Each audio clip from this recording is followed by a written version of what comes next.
Bonjour! Today we will be talking about functions of several variables as opposed to functions of one variable, the types of functions you've seen since you were on your mother's knee and you learned about functions that are from the real numbers to the real numbers, where you put one real number in your function and you get one real number out. Just a function like y equals sine of x would be a perfectly good example of that. And earlier in this course, we have talked about vector-valued functions, which take this form, where you input a real number and you get out some kind of a vector in R2 or R3 or R52 or what have you. We saw that these things corresponded to curves in space. All the examples we've looked at, though, so far have had one thing in common, which is that they take a single input. Functions of several variables, of course, are going to be functions that take multiple inputs. These would be functions that take something from Rn, and we will just look at the case where the output is in R. So, for example, we might have a function like this, f of x and y, not just a function of x, and then we could have some function over here stitches together x and y in some way, like maybe it's x squared y plus sine of x. You put in the x and y and we evaluate them over here. So for example, something like f of pi 3, that would mean we're putting in pi everywhere we see x and 3 everywhere we see y. And so in that case we would get, would that be 3 pi squared plus sine of pi, but of course sine of pi is 0, so that would just be 3 pi squared. So with a function of several variables, it's the same old story.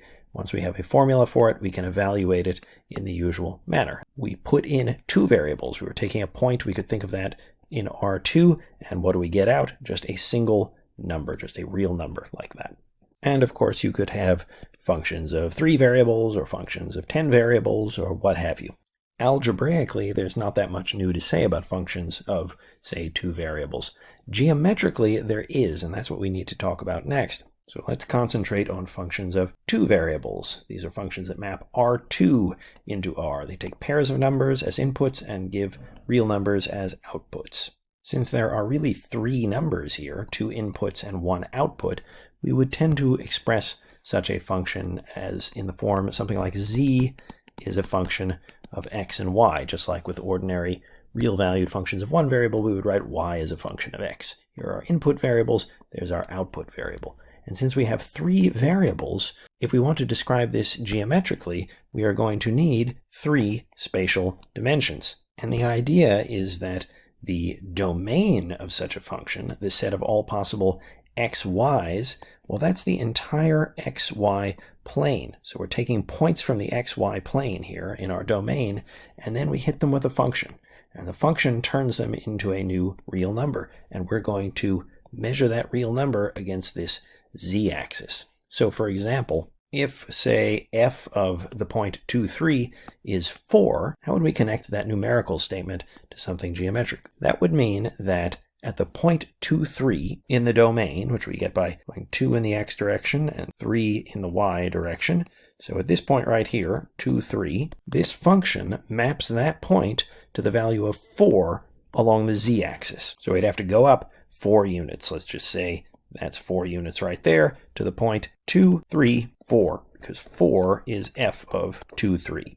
And more generally, for any point in the xy plane in the domain, if I go a certain number of units down along the x-axis and a certain number of units in the y direction, they could be negative, of course, any point is going to get mapped to some other point by going up or down if the z-value is negative. Now you have to imagine, for every single point where this function is defined in the xy plane, you're going to get a point above it or below it. When you put all of those together, what is the graph of the whole function going to look like? It's going to be some kind of a surface in space. So you have to imagine this 2-dimensional surface hovering like a ghost over the space. And that surface would be the graph of our function. So we would put an arrow to it and say that this is the graph of f, or we might even say z is f of xy, the same way how in pre-calculus or calculus we would just have some function y as a function of x, we would have some squiggle representing its graph.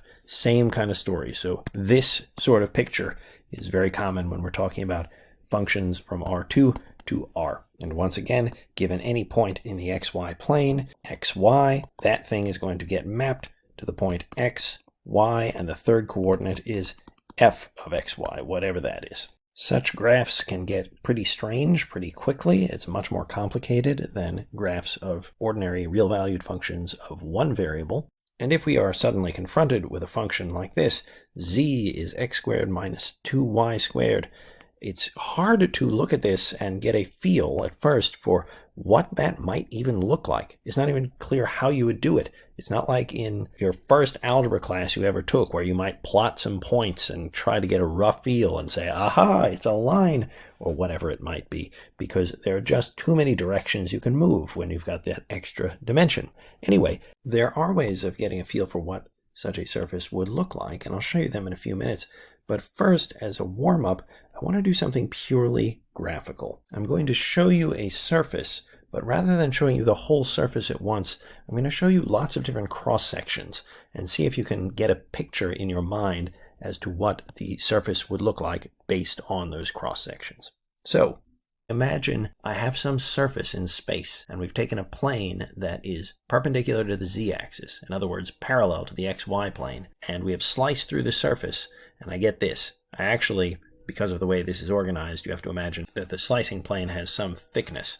Now what I want to do is imagine that I'm going to run that plane, that cutting plane, up and down. So these are, you can imagine, these are all cross-sections of the surface. All of them are parallel to the xy plane. You can get a feel for what's happening. As I move further up, they sort of separate apart. They kind of look like hyperbolas, maybe. I'm coming back down, and they're getting closer together, and eventually they fuse. Oh, and now they're hyperbolas in the other direction. So what is going on? So see in your mind if you can imagine what the surface would actually look like just based on these cross-sections. Now this is another slice of the exact same graph, only I've taken it perpendicular to the x-axis, so it's parallel to the yz plane. If I slide that plane around, so I look at other planes they're all parallel to the yz plane, all cutting the x-axis at right angles, I'm getting this kind of thing. I have what looks like a parabola, and then we're going up for a little bit like that, and then we come back down, and I have a parabola over here, and so on and so forth. I seem to be getting parabolas that grow and shrink. And remember, this is the same surface that we were looking at before. So see if this gives you a better feel for what that surface might look like. And now, as you can guess, I'm going to show you what it would look like if we took cross-sections perpendicular to the y-axis. Here we go. All of these are cross-sections of the surface perpendicular to the y-axis. When we do that, so these are all from parallel planes, perpendicular to the y-axis, therefore parallel to the xz plane, and we're getting parabolas again. So we get parabolas this way, and then the question is, what is this surface we were looking at? Maybe or maybe not, you have some feel in your mind for what this surface looks like. I'll show you what the complete surface looks like right now. Voila, there it is. Maybe you were able to picture that in your mind, maybe you weren't. If I rotate it around, you can kind of get a feel for what this surface looks like. All around, you've got this saddle right in the middle. You could put your legs over it. Okay, that's enough fun. Now, as it happens, that was the graph of z equals x squared minus 2y squared, the function that I put up here of two variables just a moment ago. And my question now is, could there have been any way for us to have guessed the shape of that graph, that saddle-shaped graph, from this analytic expression? And I claim that there is. Here's the idea. The graph of this equation, whatever it is, we know it's going to be some kind of a surface in space. So maybe it looks, something like this. Who knows? We don't know yet. And we have to imagine here are some axes, x, y, and z. Now this is just a God's eye view of the surface. Of course, we don't actually know what it looks like yet, or we're pretending that, but we know it's out there somewhere. One way we could imagine trying to get a feel for what the graph of the surface actually looks like is by taking slices of it, just like I showed you a few moments ago. But that really wasn't fair because you didn't know where I was getting those slices from in the first place. But when I was slicing perpendicular to the z-axis, in other words, parallel to the xy plane, you could imagine that we had planes cutting through like this, all the way down. And in each one of those planes, we would get some kind of an intersection. And that was what was showing up on those slices. We could, of course, do the same thing, slicing perpendicular to, say, the x-axis, in other words, parallel to the yz plane, thus obtaining slices maybe like this, and so on and so forth, and we could imagine what the intersections with those would look like. And of course, we could do the same thing by taking slices that are perpendicular to the y-axis and figuring out what those intersections look like, and hopefully from those various cross-sections reconstructing what the actual surface looks like. But if I don't actually have an image of the surface to begin with, and all I have is this equation, how am I going to figure out what those slices could look like? Well, the trick is to just think about those bare axes again, and to imagine a series of planes that we get our slices from. Now, I just have the planes, I don't have the surface, but what I can think is, if I have planes arranged like this, where they're all perpendicular to the x-axis, then these would be planes like x equals 0, x equals -2, and this one is x equals 2, and so on and so forth. Whatever our surface actually looks like, we know its equation, which is this, and we know the equations of these cutting planes. So analytically, I can figure out what the cross-section will look like between the surface with this equation and, say, this plane, or with this plane, or with this plane.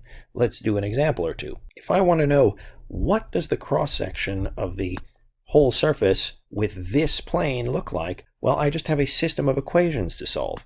This and this. I'm looking for the points that satisfy this and this simultaneously. Well, of course, those are going to be the points that satisfy this equation, but also satisfy the condition that x is equal to 0. And if I combine those two, which I do just by putting x equals 0 in here, I end up with this equation right here. This is the equation of the slice of our surface that lies in the plane x equals 0. And when I look at this, I say, well, I know exactly what that is. In the yz plane, that represents a parabola that opens downwards. So it would look like this, or something like it. Meanwhile, if I were to ask, well, okay, well, that's the intersection of our surface with x equals 0. What about the intersection of our surface with x equals 2? What'll that look like? I just substitute 2 in to the surface's equation, which gives me z equals 4 minus 2y squared. So it's like this, what we had before, the minus 2y squared, but I've added 4 onto it. So we know what that does. That's going to move everything up 4 units in the z direction. The cross-section would look maybe something like that. And some symmetry here might make us realize immediately, oh, if I were looking at not, say, the slice lying in the plane x equals 2, but lying in the plane x equals -2, that actually wouldn't change the equation of the slice, because what I would do is I'd put -2 in here, that's going to get squared, so I'd still get 4 minus 2y squared, so I'd get the exact same graph, just shifted back, and it's getting not so easy to draw, but you can imagine what's happening there. And similarly, you can see what happens if I move down along the x-axis. If I wanted to look in the plane not x equals 2, but say in x equals 3, what would change? I'm putting 3 into this equation. The only thing that would change would be that that 4 would turn into a 9. Instead of just minus 2y squared, which looks something like that, we would take that and shift it up 9 units. It would be going up something like that. And because of the symmetry, we'd see the same thing over here. And this is getting a little out of hand, but you can kind of see that saddle taking shape right here. And if you go back and re-watch the bit where I had the computer taking slices of the surface that were perpendicular to the x-axis, we got that whole family of parabolas. That's what we're seeing here analytically now. We could, of course, do the same thing by taking slices perpendicular to the y-axis, where instead of taking the slice lying in the plane x equals whatever, we would change that to slices lying in the plane y equals whatever. And of course, when we do that, you can see the sorts of results we can get pretty easily. For example, this one lying in the plane y equals 0, that is the xz plane, When you pop 0 into that equation, you get z equals x squared, which would be just a simple parabola in the xz plane. And without writing all the details, you can see what would happen if I changed this parameter right here. Let's just be fully algebraic, and we'll look at the slice lying in the plane y equals k. Then when I pop that into this equation, I would end up with the slice having the equation z equals x squared minus 2k squared.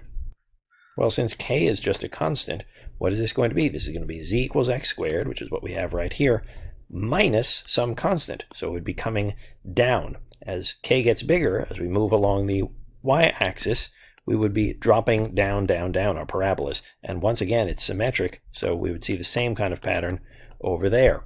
And finally, of course, we could look at slices that are perpendicular to the z-axis.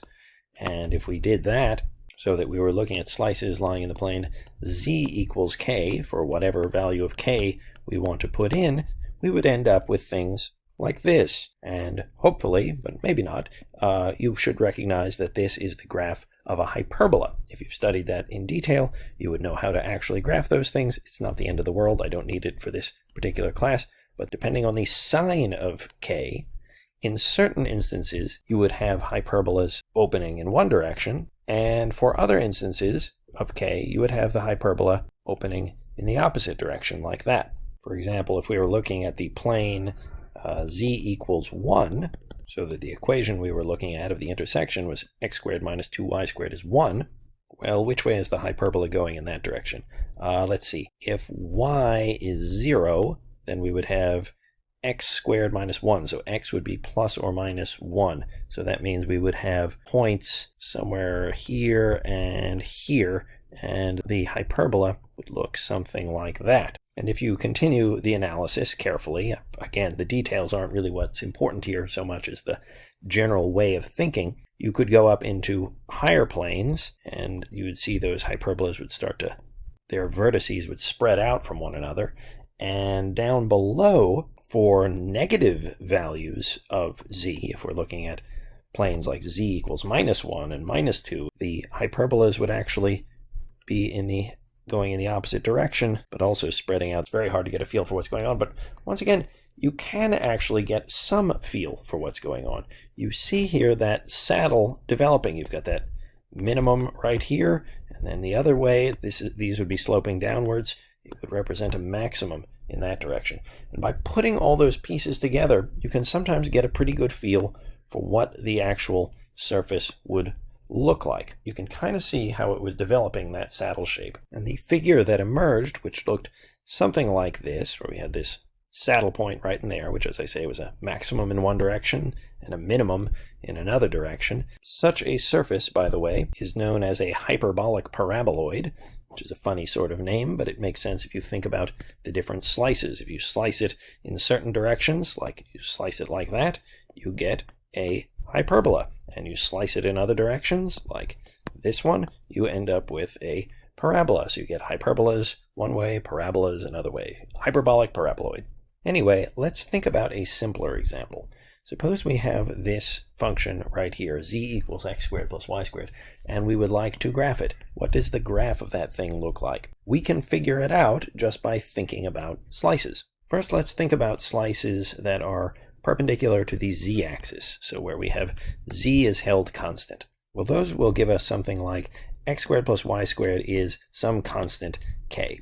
Now, if k is negative, if we had x squared plus y squared is a negative value, so we were looking at slices down below the xy plane, we wouldn't get anything, because the sum of two squares can obviously be a negative number. So that tells us a lot already, that wherever this graph lies, it's entirely at or above the xy plane. There's nothing down in the basement. What about when z is 0? Then we would have x squared plus y squared is 0. Well, what satisfies the equation x squared plus y squared equals 0?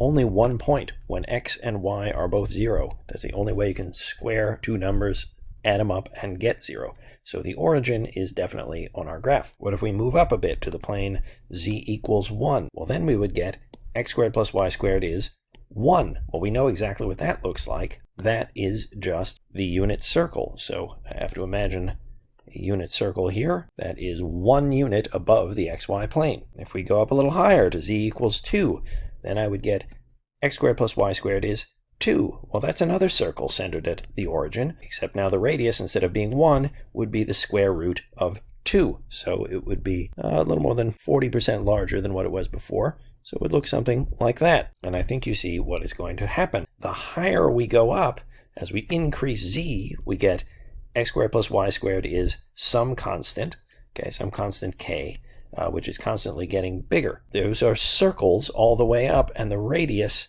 keeps expanding. So what is our graph going to look like? We can have a pretty good feel already, or at least there's 2 reasonable candidates for what this graph might look like. One is that it might end up looking like some kind of a cone, because all the cross sections of that are going to be circles. Or maybe it looks more like this. I don't know what you would call, well, I do know what you would call that. You would call that a paraboloid. Would it look more like a paraboloid? It's not really clear right now which is the case. How could we figure it out? Well, the easiest way would be to look at slices in another direction. Because think about these 2 shapes. If I were to slice this one this way, right, straight down the middle, I would end up with this V shape. Whereas if I sliced this one straight down, I would end up with a parabola. So why don't we do something like that and see if we can use the results to figure out what's going on here. Suppose we were to slice our mysterious surface with the plane y equals 0. If we did that, what would happen analytically? If we let y be 0 here, we're left with just plain old z equals x squared. And the graph is just a parabola in the xz plane. Something like that. So that tells us what's going on. This is the man we want. This one is out. We're not going to get a cone. We don't get that point at the bottom. And therefore, we can see already what our graph is going to look like. There we go. That is called a paraboloid. When we slice it, we get parabolas this way and this way. When we slice it this way, we get ellipses. We actually get circles in this case, but if we had some extra constants there, we might get ellipses. So this thing would be usually known as an elliptic paraboloid, because the circles we get when we cut this way, of course, are just special cases of ellipses. Circles are ellipses in the same way that squares are rectangles. That's about all I have to say for this last short lecture. So I don't know what I'm doing here. I'm making a mess while I'm saying goodbye. So all I really wanted to do this time was just to get you used to thinking about functions of more than one variable. We'll be using them pretty much every day for the rest of the quarter. And next time we will talk about partial derivatives.